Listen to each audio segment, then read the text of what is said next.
Now we discuss about non-ideal solution with positive deviation. Those solutions, those non-ideal solution which shows more vapor pressure than observed from Raoult's law are called non-ideal solution with positive deviation. वास्तव में इनका जो vapour pressure observe होगा वो Raoult law से ज्यादा होगा, इसलिए इनको क्या बोलेंगे हम? Non ideal solution with positive deviation. For non ideal solution with positive deviation PA is greater than P node A chi A, PB is greater than P node B chi B, or del H mixing is greater than 0. It means it will be positive. And del V mixing is also greater than 0, that it will be positive. For these solutions, the solute-solute and the pure solvent-solvent interaction are stronger than the solute-solvent interaction. जैसे ही solution बनेगा तो जो interaction होगी वो solute और solvent के बीच में होगी, वो वीक हो जाएगी. अब वीक हो जाएगी तो वेपर्स ज्यादा बनेंगी तो वेपर प्रेशर ज्यादा होगा, इसलिए इसको बोलते हैं हम non ideal solution with positive deviation. अब इसको कुछ डायग्राम और एग्जांपल के साथ समझते हैं, जैसे ethyl alcohol and cyclohexane. Ethyl alcohol और इथाइल अल्कोहल जब तक प्योर होता है तो इसके बीच में इंटरमोलिकुलर हाइड्रोजन बॉन्डिंग होती है. साइक्लोहेक्सेन जो होता है, साइक्लोहेक्सेन और साइक्लोहेक्सेन के बीच में non polar interaction, weak van der Waals force होती है. पर जब इथाइल अल्कोहल और साइक्लोहेक्सेन को आपस में मिक्स किया जाता है तो इथाइल अल्कोहल के बीच के जो इंटरमोलिकुलर हाइड्रोजन बॉन्ड है वो टूट जाते हैं, जिसकी वजह से जो सॉल्यूशन बनेगा इथाइल अल्कोहल एंड साइक्लोहेक्सेन का, उसका बॉन्डिंग वीक होगी, तो इसकी वजह से वेपर्स ज्यादा बनेंगी और ये पॉजिटिव डेविएशन शो करेगा. Acetone and carbon disulphide, benzene and acetone, carbon tetrachloride and chloroform, acetone and ethyl alcohol and water.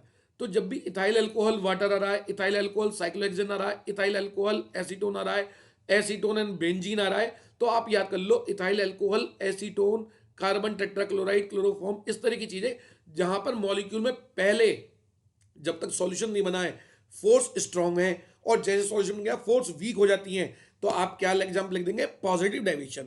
तो इसको डायग्रामेटिकली समझते हैं. तो हमारे पास एक लिक्विड ए, दूसरा लिक्विड बी. लिक्विड ए का वेपर प्रेशर प्योर स्टेट में P note A, liquid B का vapour pressure P naught B. अब दोनों का जो टोटल वेपर प्रेशर होगा दैट इज वो थोड़ा सा ऑब्जर्व कायदे में, देखो आप इसमें कर पे देखिए, होना चाहिए था ऐसा, पर वो वास्तव में कैसा हो गया? ज्यादा हो गया. यानी कि इन्होंने राउल्ट्स लॉ को फॉलो नहीं किया, और क्योंकि डेविएशन कैसा हुआ? पॉजिटिव, यानी कि vapour pressure is greater than P note A chi A. तो इसका मतलब ऐसे डेविएशन को हम बोलते हैं, तो P total is greater than partial pressure of A plus partial pressure of B. Total vapour pressure ज्यादा हो जाएगा. तो P नोट ए काई ए भी बढ़ गया, P नोट बी काई बी भी बढ़ गया. तो पार्शियल प्रेशर क्योंकि ज्यादा हो गया तो वेपर प्रेशर भी क्या हो जाएगा? ज्यादा हो जाएगा. क्लियर बेटा? तो पार्शियल प्रेशर देखो यहाँ पे कर्व आपको दिख रही होंगी, तो जो पहले अब तक आइडियल में इस तरह की स्ट्रेट लाइन आती थी वो अब इस तरीके से ऊपर की तरफ कर्व बन गई है, तो इसका मतलब पॉजिटिव डेविएशन हो गया है. बात करते हैं नेक्स्ट. तो नेक्स्ट जो बात करने वाले हम करेंगे non ideal solution with negative deviation. अब नेगेटिव का मतलब क्या होगा? जो ऑब्जर्व्ड वेपर प्रेशर होगा it is lower than the Raoult's law. तो राउल्ट लॉ से जब कम हो जाएगा तो उसे बोलते हैं non ideal solution with negative deviation. तो those non ideal solution which shows less vapor pressure than observed from Raoult's law are called non-ideal solution with negative deviation. For non-ideal solution with negative deviation, PA partial pressure is less than that of the P note A chi A. PB is less than that of P note B chi B. Del H mixing, enthalpy of mixing is less than 0. It means it will be negative. And del V mixing, volume of mixing is also less than 0. That is also negative. It means the solute-solute interaction and solvent-solvent interaction in pure state are weaker than that of solute-solvent interaction. जैसे ही solution बन गया तो solute और solvent के बीच में जो interaction है वो स्ट्रॉन्गर हो जाएंगी. अब वो स्ट्रॉन्ग हो जाएंगी तो वेपर्स कम बनेंगी, वेपर्स कम बनेंगी तो वेपर प्रेशर कम होगा, वेपर प्रेशर कम होगा तो ऐसे सॉल्यूशन को बोलेंगे हम non ideal solution with negative deviation. Example के साथ बात करते हैं. Acetone and chloroform, chloroform and diethyl ether, chloroform and nitric acid, acetone and aniline, water and nitric acid. तो जब भी नाइट्रिक एसिड आपको दिखाई दे तो आंख बंद करके आप लगा सकते हैं. इथाइल अल्कोहल दिखाई दे तो आप पॉजिटिव डेविएशन बताइए, नाइट्रिक एसिड, एसिटिक एसिड, इस तरह की चीज दिखाई दे तो आप नेगेटिव डेविएशन बताइए. तो बात करते हैं, इसको भी डायग्रामेटिकली देख लेते हैं।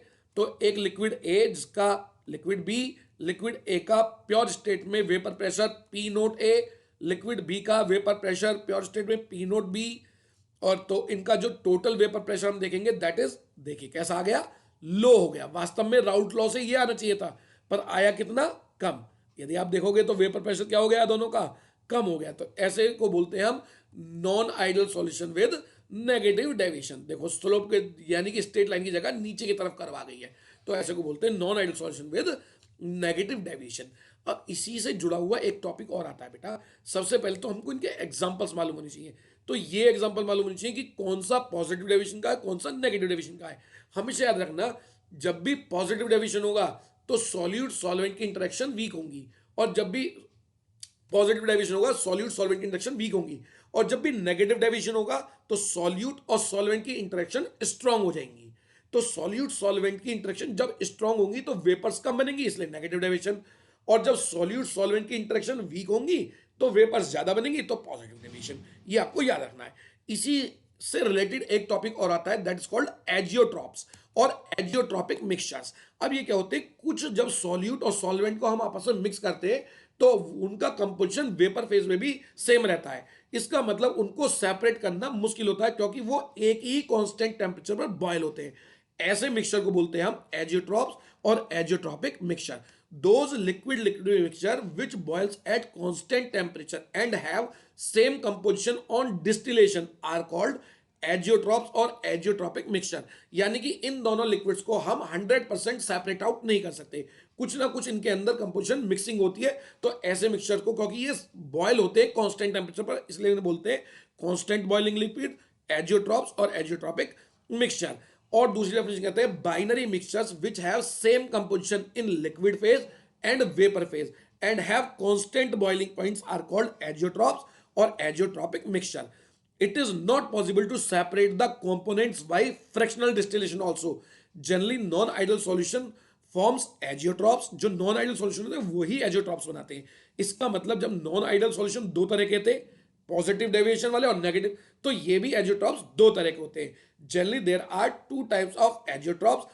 Number one, minimum boiling azeotropes and the second one is maximum boiling azeotrope. Minimum boiling का मतलब जब मिक्सचर बनेगा तो वो कम टेम्परेचर पर ही बॉयल हो जाएगा।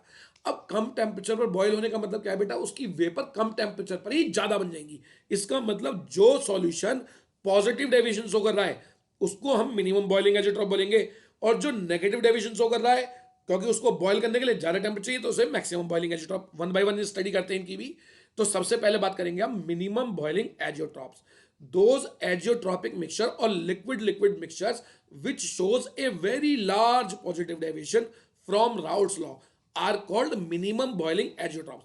इसमें जो PA होगा is very large than that of P note A chi A. तो for minimum boiling agiotrops PA is very large than that of P note A chi A.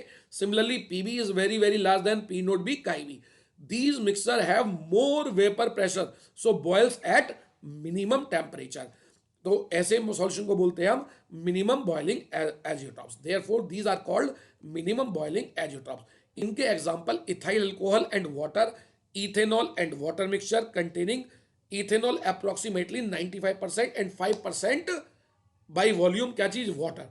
तो यानी कि इथेनॉल को हम 100% प्योरीफाई नहीं कर पा रहे, उसके अंदर 5% की किसकी रह जाएगी, वाटर मिक्स रह जाएगा, क्योंकि दोनों को सेपरेट करना इम्पॉसिबल है, और इसे बोलते हैं हम minimum boiling azeotropes. Ethanol and chloroform. दूसरा एग्जांपल हम लेते हैं मैक्सिमम बॉइलिंग एजियोट्रॉप्स। अब ये मैक्सिमम बॉयल का मतलब होता है ये लार्ज नेगेटिव डेविएशन शो करते हैं। तो those azeotropic mixture which shows a very large negative deviation from Raoult's law are called maximum boiling azeotropes. क्योंकि डेविएशन नेगेटिव है तो वेपर्स कम बननी है, इसका मतलब वेपर कम बननी है तो वो बॉयल नहीं होगा। तो बॉयल करने के लिए, वेपर्स ज्यादा बनाने के लिए हमें ज्यादा टेम्परेचर देना पड़ेगा, तो इसलिए कब बॉयल होंगे, मैक्सिमम टेम्परेचर पर। तो इसलिए हम बोलते हैं maximum boiling azeotropes. For maximum boiling azeotrope PA is very less than that of P note A chi A, PB is very less than that of P note B chi B. These mixture have less vapor pressure so boils at maximum temperature, therefore these are called maximum boiling agiotrops. इसका example nitric acid and water, इसके अलावा acid के HCl and water, formic acid and water, तो जब भी acid और water mix होते हैं तो उसको 100% प्योर कर पाना मुश्किल होता है। तो ऐसे सॉल्यूशन को बोलते हैं हम azeotropic mixture with negative deviation. अब नेक्स्ट टॉपिक स्टार्ट करेंगे, जो इसका सबसे प्राइम इंपॉर्टेंट टॉपिक है, कॉलीगेटिव प्रॉपर्टीज। अब ये वर्ड जो कॉलीगेटिव है, it is taken from the Greek word और उसका मतलब होता है कलेक्टिव। कलेक्ट का मतलब किसी भी लिक्विड लिक्विड सॉल्यूशन या सॉल्यूशन की वो प्रॉपर्टीज जो केवल किसके ऊपर डिपेंड करे, नंबर ऑफ मोल्स, ना कि इस बात पर नेचर के ऊपर डिपेंड नहीं करे कि सोडियम क्लोराइड है, ग्लूकोज है, सुक्रोज ऐड किया है, HNO3 के अंदर आप HNO3 ऐड किया है, H2SO4 ऐड किया है, एसिडिक एसिड यूज किया है, साइट्रिक एसिड डिसॉल्व किया है, जो नेचर के ऊपर डिपेंड ना करे, केवल किसके ऊपर डिपेंड करे, number of moles of solute particle, कि सॉल्यूट के कितने नंबर ऑफ मोल्स हैं, उन प्रॉपर्टीज को बोलते हैं हम colligative properties. So those properties of solution which depends on the number of solute particle but not depend on the nature of solute are called colligative properties of solution. अब ये कौन कौन सी होती है? सबसे पहले होती है relative lowering of vapour pressure, या बहुत से केवल लोअरिंग ऑफ वेपर प्रेशर पढ़ते हैं। तो लोअरिंग ऑफ वेपर प्रेशर और relative lowering of vapour pressure दोनों में थोड़ा सा डिफरेंस होता है, जो पहले पढ़ा चुका हूं। यदि हम डेल पी की बात करते हैं, that is lowering in vapour pressure, और del P with respect to P note, that is called relative lowering of vapor pressure. Second one is elevation of boiling point. Third one is depression of freezing point. Fourth one is osmotic pressure. And fifth one is reverse osmosis. One by one करके सबकी study करते हैं। तो सबसे पहले करते हैं हम relative lowering of vapour pressure. ये पहले भी पढ़ा चुका हूं आपको, राउट्स लॉ पढ़ाया था, Raoult's law for non ideal solution in liquid, non volatile solid in liquid solution, sorry non ideal solution नहीं, non volatile solid in liquid solution के लिए हमने राउट्स लॉ पढ़ा था कि relative lowering of vapour pressure of a non ideal solution in sorry non volatile solid in liquid solution is equal to the mole fraction of that solute. तो that is उसी से related ये था, तो पढ़ लेंगे। When a non volatile solute is added to a liquid solvent the vapour pressure of the solution decrease. ये आपको बताया था, क्योंकि सरफेस पर जो सॉल्वेंट के पार्टिकल थे वो कम हो जाएंगे, एस्केप कम होंगे तो वेपर्स कम बनेंगी, इसलिए सॉल्यूशन का, उस सॉल्यूशन का जिसके अंदर नॉन वोलेटाइल सॉल्यूट डिसॉल्व है, उसका वेपर प्रेशर कम हो जाएगा। किसके कंपेयर में? प्योर सॉल्वेंट के। तो इस डिक्रीज को क्या बोलते हैं हम? It is because the number of solvent molecule on the surface decrease and as a result number of solvent molecule escaping from the surface decrease, which result decrease in vapor pressure. Let vapor pressure of pure liquid solvent is P naught है, पहले भी करा था हमने, और let vapor pressure of solution containing non volatile solid is PA। तो कितना lower हो गया? let mole fraction of non volatile solid is TIB। then the lowering in vapor pressure del P is equal to P naught A minus PA, यानी कि vapour pressure of the pure solvent minus vapour pressure of the solution. इन दोनों के difference को क्या बोलते हैं हम? Lowering in vapour pressure. अब यदि मैं लोअरिंग इन वेपर प्रेशर को डिवाइड कर दूं vapour pressure of pure solvent, तो इसे बोलते हैं हम relative lowering in vapour pressure. तो del P divide by P note A, और डेल पी क्या था? P note A minus P A, और divide by P note A. तो इसका मतलब ये बन जाएगा relative lowering in vapour pressure. यहीं पे हमने राउट्स लॉ भी पढ़ा था। So the ratio of lowering in vapour pressure to the vapour pressure of pure liquid. तो ये डेल पी क्या था बेटा? Lowering in vapour pressure with respect to vapour pressure of pure liquid solvent is called relative lowering in vapour pressure. दूसरी बात करते हैं हम एलिवेशन ऑफ बॉइलिंग पॉइंट। सबसे पहले समझते हैं बॉइलिंग पॉइंट क्या होता है। When a non volatile solute is added to a liquid solvent, the vapor pressure of the solution decrease, as a result its boiling point increase। क्योंकि जब solution के अंदर हमने नॉन वोलेटाइल सॉल्यूट ऐड कर दिया है तो वेपर्स कम बन रही है, वेपर कम बन रही है तो वेपर प्रेशर कम है, इसका मतलब वेपर्स कम बन रही है। तो वेपर ज्यादा बनाने के लिए हमें बॉयल करना पड़ेगा, लिए ज्यादा टेम्परेचर देना पड़ेगा। इसलिए जो सॉल्यूशन होगा नॉन वोलेटाइल सॉल्यूट का लिक्विड सॉल्वेंट के अंदर, उसका बॉइलिंग पॉइंट इंक्रीज हो जाएगा। This increase in boiling point is called elevation in boiling point. अब ये बॉइलिंग पॉइंट क्या होता है किसी भी लिक्विड का? The minimum amount of temperature at with the vapour pressure of liquid state becomes equal to vapour pressure of gases phase, यानी कि 1 atm is called boiling point. और जब सॉल्यूशन के अंदर, सॉल्वेंट के अंदर, लिक्विड सॉल्वेंट के अंदर हम नॉन वोलेटाइल सॉल्यूट ऐड कर देंगे तो वेपर प्रेशर कम होगा।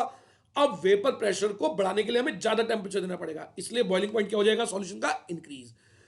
और we can say that with addition of non-volatile solute vapor pressure decrease and hence boiling point increases. अब देखो इस डायग्राम समझाता हूं. सपोज ये हमने एक एक्सिस पर वेपर प्रेशर लिया है और नीचे टेम्परेचर लिया है इन केल्विन.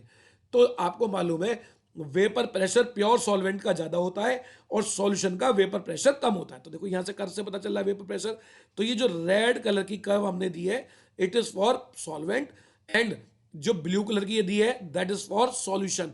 सॉल्यूशन किस चीज का? Non volatile solid in liquid solution.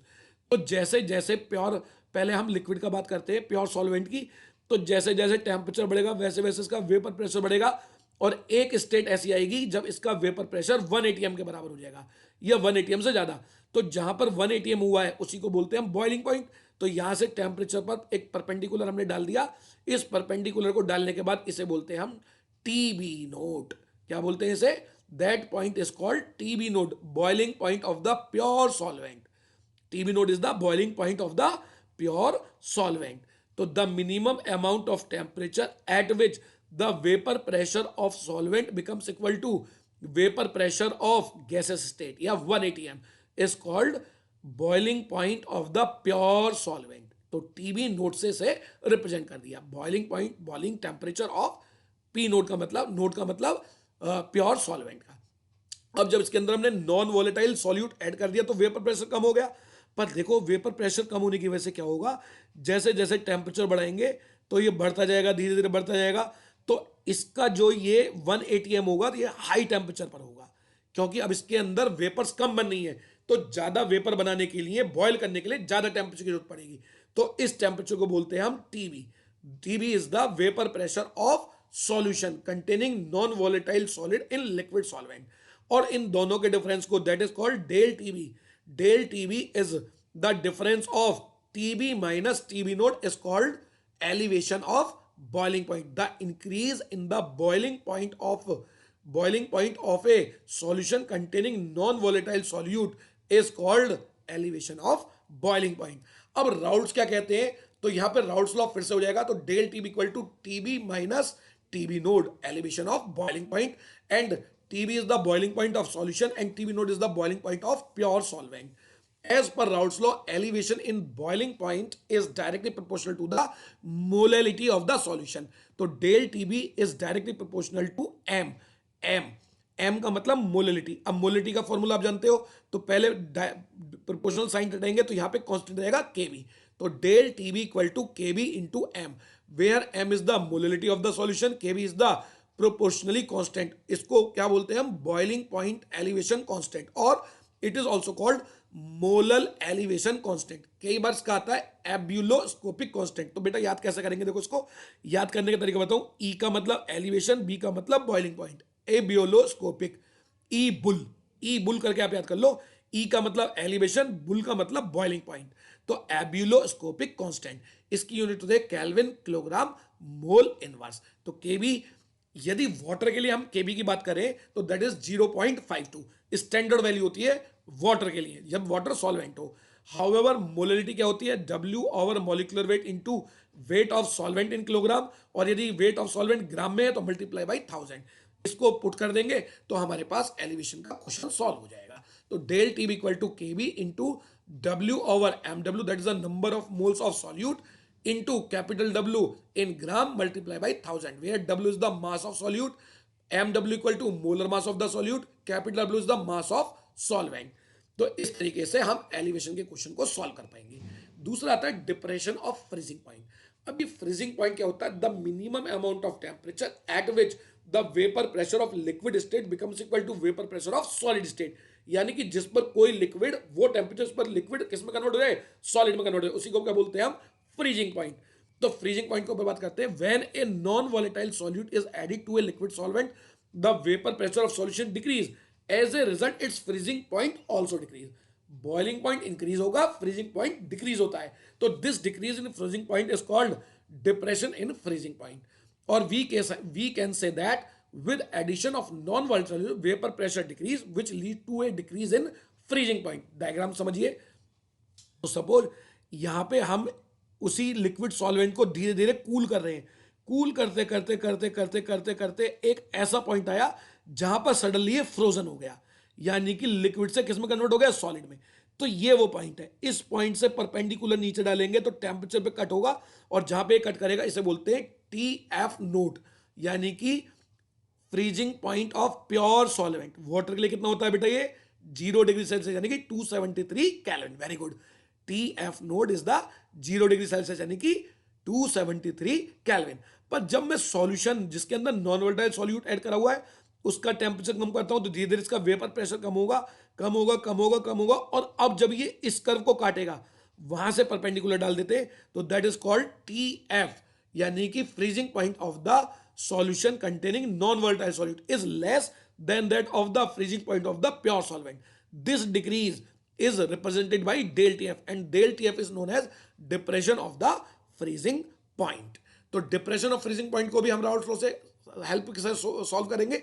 तो del T F equal to क्या होगा, T F naught minus T F. हाँ, अंतर याद रखना, वहां टीबी में क्या था, डेल टीबी में टीबी माइनस टीबी नोट, पर यहां पे क्या है, del T F equal to T F naught minus TF, that's called depression of the freezing point. According to Raoult's क्या होता है, depression in freezing point is directly proportional to molality, और फिर से वही फॉर्मूला लगा दिया, del T F is directly proportional to m, और del T F equal to एक कांस्टेंट लाएंगे KF, KF is proportional constant और known as freezing point constant और मोलर डिप्रेशन कांस्टेंट, या इसको बोलते हैं क्रायोस्कोपिक कांस्टेंट। इसकी यूनिट होती है केल्विन किलोग्राम मोल इनवर्स, जो सेम पहले वाले की थी, सेम इसकी यूनिट होती है। और वाटर के लिए KF की स्टैंडर्ड वैल्यू होती है 1.86 केल्विन किलोग्राम मोल इनवर्स। तो कई बार न्यूमेरिकल में आपको KF की वैल्यू और KB की वैल्यू नहीं दी जाती, तो आपको मालूम है यदि सॉल्वेंट वाटर है, एक्वस सॉल्यूशन है, तो हम KF की वैल्यू 1.86 और KB की वैल्यू 0.52 लेके का क्वेश्चन को सॉल्व करते हैं। तो अब आगे बढ़ता हूं। हाउएवर मोलरिटी इक्वल टू आप जानते हैं W/mW इंटू कैपिटल W, या ग्राम में है तो 1000 की मल्टीप्लाई करके, तो हमारे पास जो फॉर्मूला ड्राइव होगा del T F equal to KF into W/mW into capital W multiply by 1000, where M is the W is the mass of solute, MW is the molar mass of solute and capital W is the mass of solvent. अब तीसरी property की बात करेंगे, osmotic pressure. अब osmotic pressure को समझने से पहले मैं आपको थोड़ा सा ऑस्मोसिस के बारे में बताऊंगा। ये ऑस्मोसिस क्या होती है, इसको कैसे करा जाता है। फॉर एग्जाम्पल आपने देखा होगा जब दो सॉल्यूशन को, या एक पहले एक छोटा सा एग्जाम्पल देता हूं, लाइव एग्जाम्पल। किशमिश आप जानते हैं, यदि किशमिश को हम पानी के अंदर डाल दें तो कुछ टाइम बाद क्या होगा, यस, ये स्वेल हो जाएगी, फूल जाती है, क्योंकि पानी बाहर से कहां चला जाएगा, किशमिश के अंदर, क्योंकि किशमिश के अंदर कॉन्सेंट्रेटेड सॉल्यूशन है और बाहर का पानी डाइल्यूट है। तो automatic water molecule dilute solution से किस तरफ मूव कर जाते हैं, concentrate, through SPM, semi permeable membrane. तो जो किशमिश की वॉल है, शेल वॉल, वो किसकी तरह काम कर रही है, सेमी परमेबल मेम्ब्रेन। तो the process of movement of solvent molecules, solvent का मतलब वाटर, यदि वाटर सॉल्वेंट है, solvent molecule from low concentration medium to high concentration medium solution is called osmosis. ये थ्रू SPM होता है तो that's called osmosis.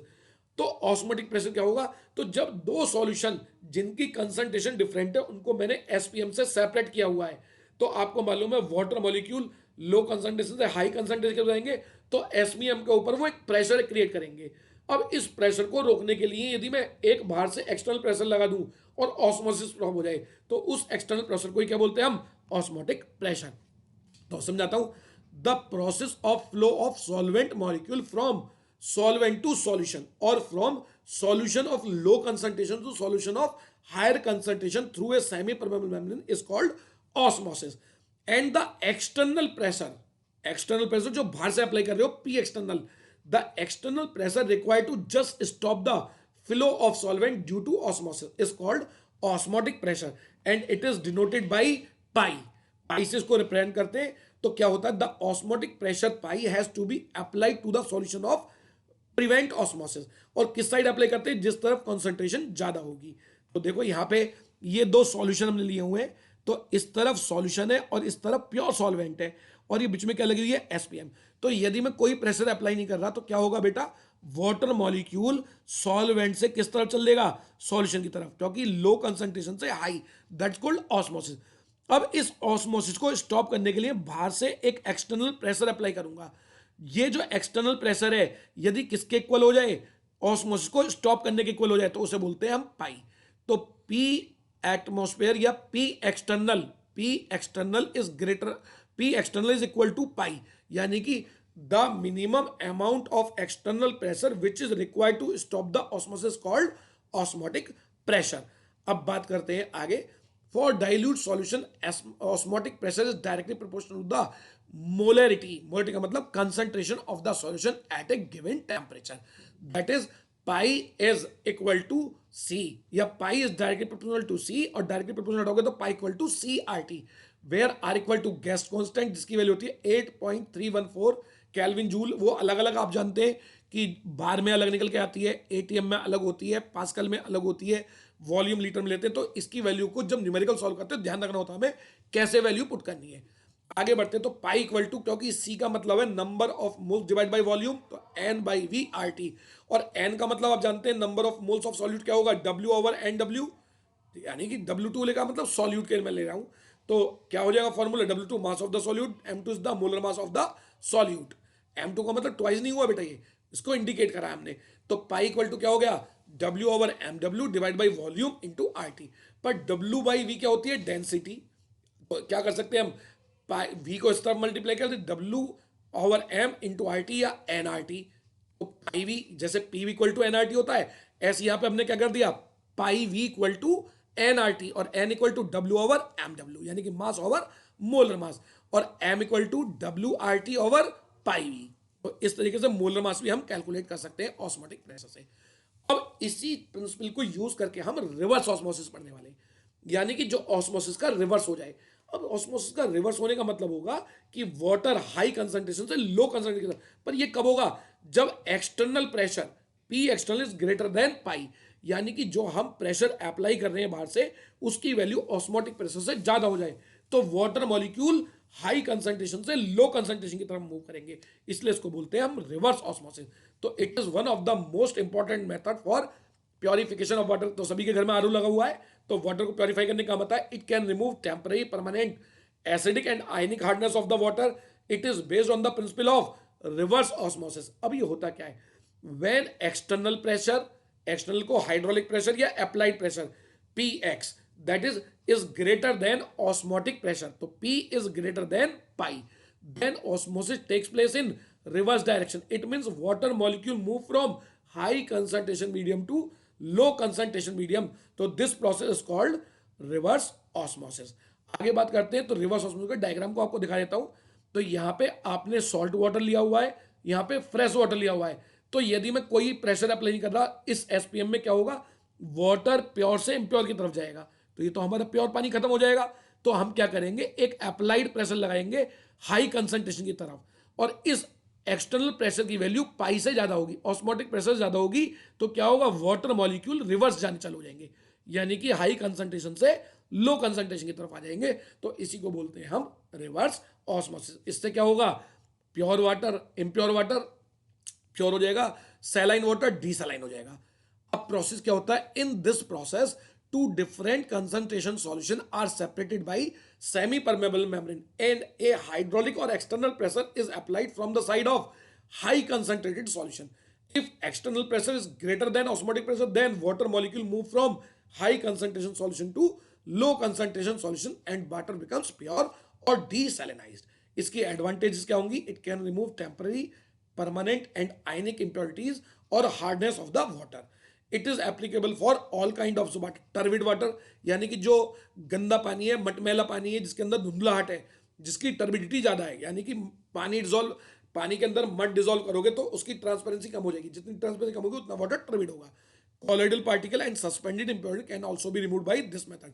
The life line of good quality membrane is quite high. तो आप जानते हैं कि मेम्ब्रेन जितनी अच्छी क्वालिटी होगी उतना आरओ प्रोसेस ज्यादा देर तक सक्सेस होगा, उतना लाइफ लाइन लॉन्ग होगी। और जब ये चौक हो जाती है तो आपके घर में बीप बोल जाती है कि अब फिल्टर भर गया, तो आप चेंज करो आरओ मेम्ब्रेन को। इसकी डिसएडवांटेज भी है कुछ। क्या डिसएडवांटेज है, द मेम्ब्रेन इज कॉस्टली। जो हाई क्वालिटी की मेम्ब्रेन है वो थोड़ी कॉस्टली होती है। Second one, electricity is required for some time. आप देखते हैं कि घर में जो आरओ लगा होता है या कॉलेजों में, इंस्टीट्यूट में जो आरओ लगा होता है, उसको हमें चलाने के लिए क्या जरूरत पड़ती है, एक्सटर्नल प्रेशर बनाने के लिए बिजली की जरूरत पड़ती है। तो ये भी इसकी ड्रॉबैक है, एक डिसएडवांटेज। इसके बाद बात करते हैं different types of solution on the basis of osmosis. अब यदि हम ऑस्मोसिस की बात करें तो ऑस्मोसिस की वजह से सॉल्यूशन को हम डिफरेंट पार्ट में डिवाइड कर सकते हैं। इसके ऊपर क्वेश्चन रहता है आइसोटोनिक, हाइपरटोनिक, हाइपोटोनिक, ये क्या होते हैं? On the basis of osmosis और osmotic pressure there are three types of solution. Number one, isotonic solution. Iso का मतलब सेम, पाई जिनका ऑस्मोटिक प्रेशर सेम हो। यदि मेरे पास दो लिक्विड सॉल्यूशन है, liquid A solution, liquid B solution, और उन दोनों को एसपीएम से सेपरेट करा हुआ है और दोनों के बीच में कोई ऑस्मोसिस नहीं हो रही, तो ऐसे सॉल्यूशन को बोलेंगे हम आइसोटोनिक, यानी कि उनका जो ऑस्मोटिक प्रेशर वो कैसा होगा? सेम। तो दो solution which have same osmotic pressure are called isotonic solution. These solution has same concentration of solute. Let liquid A and liquid B has osmotic pressure pi A and pi B respectively. Then for isotonic solution pi A is equal to pi B. So liquid A and liquid B are isotonic solutions. दूसरी बात करते हैं हम hypotonic solution. Hypo का मतलब कम। जिस liquid solution का osmotic pressure कम होगा तो उसकी कंसंट्रेशन कम होगी, कंसंट्रेशन कम होगी तो लो कंसंट्रेशन सॉल्यूशन हो जाएगा, तो ऐसे सॉल्यूशन को बोलते हैं हम हाइपोटोनिक। तो the solution which have less osmotic pressure than other solution is called hypotonic solution. Hypotonic solution क्या होगा? Let liquid A and liquid B has osmotic pressure pi A and pi B respectively. If the osmotic pressure of liquid A is less than liquid B, then for hypotonic solution pi A is less than that of pi B। तो जो liquid A होगा वो hypotonic solution होगा and liquid B जो होगा वो hypertonic. तो hypertonic समझ लेते हैं। The solution which have more osmotic pressure, जिसका ऑस्मोटिक प्रेशर ज्यादा, उसी को क्या बोलेंगे हम? Hypertonic solution. यदि किसी को गुस्सा ज्यादा आ रहा है तो क्या बोलेंगे? ये तो हाइपर हो रहा है। तो इसका मतलब जिस सॉल्यूशन का ऑस्मोटिक प्रेशर ज्यादा वो हाइपरटोनिक, जिसका ऑस्मोटिक प्रेशर कम वो हाइपोटोनिक। तो दो सॉल्यूशन लिए, एक हाइपर है तो दूसरा हाइप हो जाएगा, पहला वाला हाइपो है तो दूसरा हाइपर हो जाएगा, और दोनों का ऑस्मोटिक प्रेशर सेम है तो आइसोटोनिक हो जाएंगे। तो let liquid A and liquid B has osmotic pressure pi A and pi B respectively, and if the osmotic pressure of liquid A is less than liquid B, तो क्या condition होगी? Pi A is less than that of pi B. तो liquid A तो क्या हो गया? Hypotonic, पर liquid B क्या हो गया? हाइपरटोनिक। बेटा तो इस तरीके से याद करेंगे। अब क्या होता है, सबसे इंपॉर्टेंट टॉपिक इसमें आने वाला है कि अभी तक जितनी भी कॉलिगेटिव हमने प्रॉपर्टी पढ़ी, चाहे वो relative lowering in vapour pressure है, चाहे वो एलिवेशन इन बॉइलिंग पॉइंट है, चाहे वो डिप्रेशन इन फ्रीजिंग पॉइंट है, चाहे वो ऑस्मोटिक प्रेशर है, इन सब में हमारी कॉलिगेटिव प्रॉपर्टी डिपेंड करती थी number of moles of solute. ठीक है, तो इसमें कंडीशन होती है कि जब सॉल्यूट को हम डिसॉल्व कर रहे हैं ना तो वो एसोसिएट होना चाहिए ना डिसोसिएट, तो ये उसको रूल्स को फॉलो करती हैं, पर लेकिन वास्तव में ऐसा नहीं होता। जैसे सोडियम क्लोराइड को आप डिसॉल्व करोगे तो 1 mole of sodium chloride dissociate into Na positive ion 1 mole and 1 mole of chloride ion. इसका मतलब 1 mole of NaCl divided into 2 मोल, तो नंबर ऑफ मोल्स बढ़ जाते हैं। तो इसका मतलब जो कॉलिगेटिव प्रॉपर्टी की वैल्यू आएगी वो चेंज हो जाएगी। तो इसका मतलब यदि सॉल्यूट सॉल्वेंट में ऐड करने के बाद या तो डिसोसिएट हो जाए या एसोसिएट हो जाए, डिसोसिएट होगा तो नंबर ऑफ मोल्स ज्यादा हो जाएंगे, तो कॉलिगेटिव प्रॉपर्टी की वैल्यू ऑब्जर्व वाली की ज्यादा हो जाएगी, और यदि एसोसिएट हो गए तो नंबर ऑफ मोल्स कम हो गए, तो नंबर ऑफ मोल्स कम हो जाएंगे तो ऑब्जर्व कॉलिगेटिव प्रॉपर्टी की वैल्यू कम हो जाएगी। तो इस तरीके से कॉलिगेटिव प्रॉपर्टीज की वैल्यू चेंज होती है, तो उसे बोलते हैं हम एबनॉर्मल कॉलिगेटिव प्रॉपर्टीज। और मोलर मास की बात करेंगे तो एबनॉर्मल मोलर मास। तो when a solute is dissolved in liquid solvent then some of the solute either associate or dissociate in solution. तो ऐसे सॉल्यूशन के लिए क्या होगा? For such solution the value of observed colligative property, observe का मतलब जो एबनॉर्मल है, क्योंकि ऑब्जर्व वैल्यू हमेशा नॉर्मल नहीं होगी, वो एबनॉर्मल होगी। Observe colligative properties are different from the normal value, normal का मतलब calculated, normal values of colligative properties. तो ऑब्जर्व वाली की वैल्यू या तो कम हो जाएगी या ज्यादा हो जाएगी, किससे? Normal value of colligative properties. Therefore due to association और dissociation of the molecule the molar mass of a substance calculated from its colligative property either lower और हायर। तो जो हम ऑब्जर्व्ड मॉलिक्यूलर मास देखेंगे वो कैलकुलेटेड से या तो थोड़ा कम हो जाएगा या थोड़ा ज्यादा हो जाएगा। अब कैलकुलेटेड मोलर मास कैसे निकालते हैं? जैसे H2O का कैलकुलेटेड निकालना है तो आपको मालूम है हाइड्रोजन का 1 होता है, ऑक्सीजन का 16 होता है, तो हाइड्रोजन का 1 into 2 plus 16 18, 18 is the calculated molar mass of water. But लेकिन यदि मैं कॉलिगेटिव प्रॉपर्टी के द्वारा इसको सॉल्व करूंगा तो जो आएगा ऑब्जर्व, ऑब्जर्व वाले की वैल्यू या तो कम हो जाए या ज्यादा हो जाए। जैसे फॉर एग्जांपल NaCl, अब NaCl का मोलर मास आपको मालूम है 58.5, पर लेकिन जब ये सॉल्यूशन के अंदर टूट जाता है तो हो सकता है इसकी वैल्यू ज्यादा हो जाए या थोड़ा सा कम हो जाए, तो उसे बोलते हैं हम ऑब्जर्व्ड मोलर मास। तो such molar mass is called abnormal molar mass. The account for the extent of dissociation और एसोसिएशन, कोई सॉल्यूट कितना डिसोसिएट होता है या कितना एसोसिएट होता है, इसको यूज करने के लिए, इसको डिटरमाइन करने के लिए हम एक फैक्टर यूज करते हैं। That factor is called want of factor, और वॉन्ट ऑफ फैक्टर को हम आई से रिप्रेजेंट करते हैं। तो आई की वैल्यू कैसे कैसे सॉल्व करते हैं, तो यहां पे यदि मोलर मास और कॉलिगेटिव प्रॉपर्टी रेसिप्रोकल होती है, बेटा याद रखना, colligative property are reciprocal to the molar mass, क्योंकि आपने पढ़ा होगा colligative property direct proportional to molarity, और मोलरिटी क्या होती है? W ओवर mw, यानी कि mw molar mass of the solute और कॉलिगेटिव प्रॉपर्टी आपस में रेसिप्रोकल है, तो इसलिए फॉर्मूला चेंज होगा।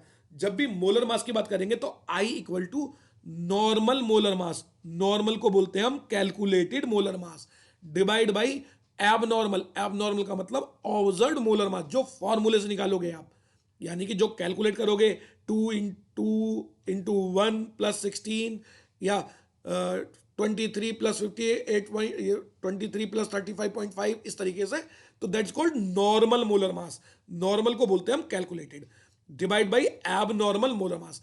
अब मैंने बताया क्योंकि मोलर मास जो इनका रेशो होगा वो क्या कहलाएगा? Want of factor.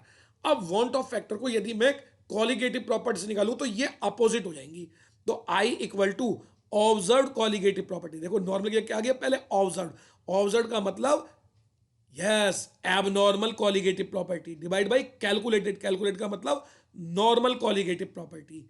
आई को हम तीसरे तरीके से निकाल सकते हैं, एसोसिएशन और डिसोसिएशन से। यदि हमें मालूम है कितने मॉलिक्यूल एसोसिएट हो रहे हैं, डिसोसिएट, तो I equal to total number of moles of particles after association या dissociation, divide by total number of moles of particle before association और डिसोसिएशन।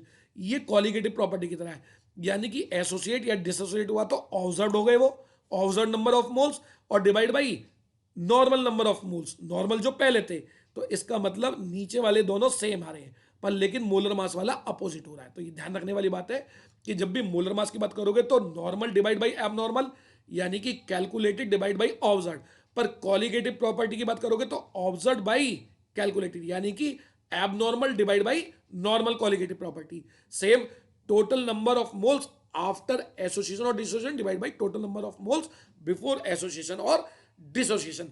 इसको और तरीके से भी हम सॉल्व करते हैं, तो वो फॉर्मूले आपको और सिखाता हूं।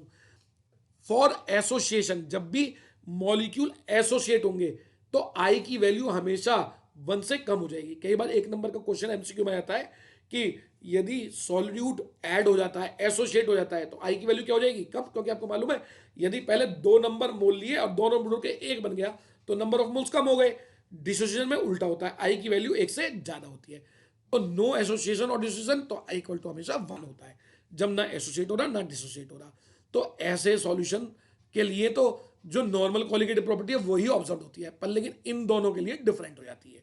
आगे बढ़ते हैं, modified equation for colligative property after inclusion of want Hoff factor. अब किसी भी क्वेश्चन में जब भी सॉल्यूशन चैप्टर का आप क्वेश्चन सॉल्व करते हैं और वो कॉलिगेटिव प्रॉपर्टी से रिलेटेड है और उस क्वेश्चन में कुछ वर्ड्स आ जाएं, association, dissociation, ionisation, completely ionise, completely dissociate, associate, van't Hoff factor, abnormal, normal, calculated, observe, dissociation constant, acid constant, K A, degree of association, degree of ionisation, alpha, ये words use हो रहे हैं, तो definitely वहां पर आपको want Hoff factor को लगाना होगा, क्योंकि यदि आप वांट ऑफ फैक्टर की मल्टीप्लाई नहीं करेंगे तो आपके क्वेश्चन की वैल्यू गलत आएगी, क्योंकि आपने मालूम है या तो एसोसिएट होगा या डिसोसिएट होगा। यदि डिसोसिएट हुआ तो आपका आंसर कम आएगा और वास्तव में आंसर ज्यादा आना चाहिए। एसोसिएट हुआ तो आपका आंसर ज्यादा आएगा, वास्तव में आंसर कम आना चाहिए, क्योंकि एसोसिएट की वैल्यू आई से कम, 1 से कम होती है, और डिस्टिंग के लिए आई की वैल्यू 1 से ज्यादा होती है। तो तब फॉर्मूला क्या लगेगा, तो relative lowering of vapour pressure of solvent, इन सबको हम बताए थे formula P naught minus P over P naught equal to, आपको मालूम था क्या था, yes, mole fraction of solute, तो आई की मल्टीप्लाई कर दी वहां पे, आई का E B equal to N B over N A, ठीक है। एलिवेशन ऑफ बॉइलिंग पॉइंट क्या था, del T B into K B into M, पर किसकी मल्टीप्लाई कर दी, आई की। ऐसी depression of freezing point del T F equal to K F into M, पर मल्टीप्लाई किसकी कर दी, आई की। ऐसी pi equal to C R T था, या N over R T, N over V into R T था, तो इसमें भी किसकी मल्टीप्लाई कर दी, आई की। तो इस तरीके से हम क्वेश्चनों को सॉल्व करते हैं जब भी वांट ऑफ फैक्टर आता है। तो इस तरीके से ये वाली वीडियो हमारी पूरी हो जाती है। और आपको ये वीडियो अच्छी लगी हो तो इसको ज़्यादा से ज़्यादा लाइक करें, मेरे चैनल को सब्सक्राइब करें, शेयर करें, और बेल आइकन को प्रेस करना ना भूलें, ताकि आने वाली वीडियो के नोटिफिकेशन आपको मिलते रहें। तो ज़्यादा से ज़्यादा अपने दोस्तों को बताओ, और जब आप कमेंट करोगे कि सर इसके इंटेक्स के क्वेश्चन करने, न्यूमेरिकल पे कैसे अप्लाई करोगे, एक्सरसाइज पे कैसे अप्लाई करोगे, तो जब आप इस पे मुझे 1000 लाइक आ जाएंगी, मैं तुरंत दूसरी वीडियो अपलोड कर दूंगा जो इसके इंटेक्स न्यूमेरिकल को सॉल्व करने की शॉर्ट ट्रिक, कि किस तरीके से हम ज्यादा मैक्सिमम नंबर अटेम्प्ट कर पाए, ज्यादा से ज्यादा क्वेश्चन अटेम्प्ट कर पाए, वो वीडियो अपलोड करूंगा। Thank you.